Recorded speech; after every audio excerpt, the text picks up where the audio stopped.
Will President-elect Trump fulfill a campaign promise to kill the AT&T Time Warner merger? Now, during the campaign, Trump said, as an example of the power structure I'm fighting, AT&T is buying Time Warner and thus CNN, a deal we will not approve in my administration because it's too much concentration of power in the hands of too few. He likened that to Comcast's purchase of NBC, which concentrated too much power in one massive entity, because he said it was trying to tell the voters what to think and what to do. He said, deals like this destroy democracy, and we'll look at breaking that deal up and other deals like it. Should never ever have been approved in the first place. They're trying to poison the mind of the American voter, end quote. So here's the thing. It's obvious because of the things he said that President-elect Trump has issues with many in the media.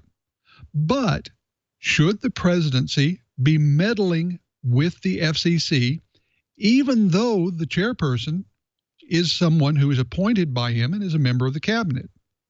Now, Harold Feld, who is Senior VP of Consumer Advocacy Group Public Knowledge, said it's impossible to know because, well, let's admit it, President-elect Trump said many things, some of which contradicted one another during the campaign.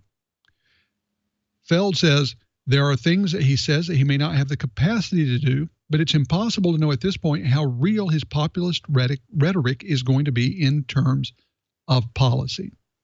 We should also note that there's a huge difference between opposing a merger and blocking it. So, Brian, I want to turn to you.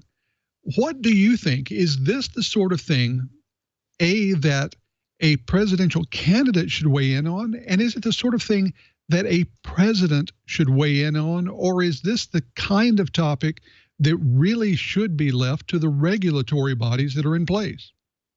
I think our newly elected president is going to have a really, really interesting first 100 days of his presidency.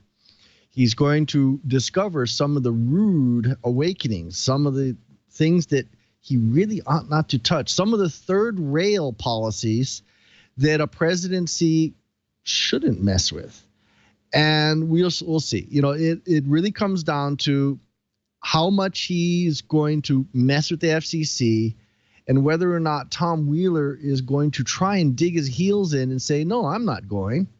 Now, it should be pointed out that a president can't out and out just fire the FCC chairman. According to Ars Technica, they're saying the Department of Justice would have to bring suit and win in court if it does end up in front of the FCC.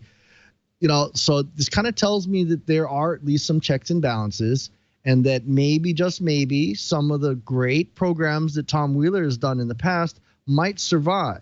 We'll see whether or not President Trump decides to mess with that third rail. Well, you know, speaking of that third rail, I think there are a couple of questions in this that we need to untangle. And one of them, let's start with just the whole connection. You know, this is a big vertically integrated merger if it goes through, where one company would have everything from the last mile going to people's houses to the upstream distribution, the ISPs, to the content distribution, to the content creation. So I think the real question is whether that kind of vertical integration should be allowed, or whether it's just a question of scale. Is the idea of the vertical integration okay as long as it happens on a smaller scale? In other words, is it the size of this particular deal that's the problem rather than the nature of the deal? Brian, I know that you have thought a lot about the whole vertical integration of the connection side. Do you think that it's the size of this deal that makes it a particular problem, or do you have a problem with the very philosophy of massive vertical integration? Actually, truthfully, it's neither. I have a problem when it stomps on competition. You know, we have a sponsor, Sonic. You know, I use them as an example because they're a relatively small internet service provider in the San Francisco area, well, Northern California, and they provide some great services. I don't mind a large-scale vertical integration as long as it doesn't stifle competition. I don't want to see the bad old days of a giant monopoly, but yet I also love choice. And so I think, yeah, it could be good. And I think Chairman Wheeler's been doing a fairly good job of walking on the edge of a razor blade, trying to balance the public good with not getting in the way of business. So if President Trump is listening, keep Tom Wheeler. He's doing a great job. Well, I don't have any problems with Tom Wheeler, and I tend to agree with you. But, I do want to weigh in on something a little farther up the stack, if you will, on this particular deal. One of the things that came out a lot during the campaign this time was the idea that somehow the media was trying to have an impact on who won. Now, as a member of the media, as a journalist, member of the SPJ, Society of Professional Journalists, I have to tell you that in general, it's tough getting journalists to agree on something as common as where to eat lunch, much less coming up with this giant action plan on getting someone elected to the presidency. With that said, the notion that we are having fewer and fewer companies that own fewer and fewer news and media outlets is troubling, because those outlets will ultimately be responsible for profits to those companies.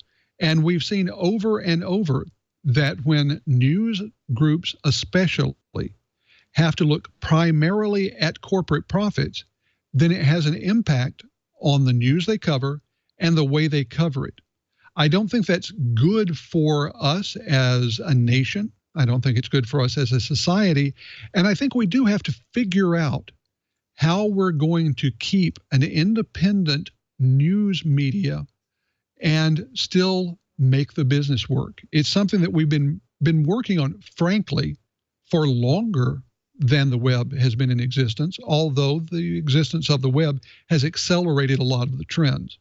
It's going to be fascinating to see how they reach the decisions, because I think that the basis on which they announce their opposition or their rejection of the deal is going to have an impact on whether deals like this will go forward in the future, or whether this is the last in a series of enormous media mergers.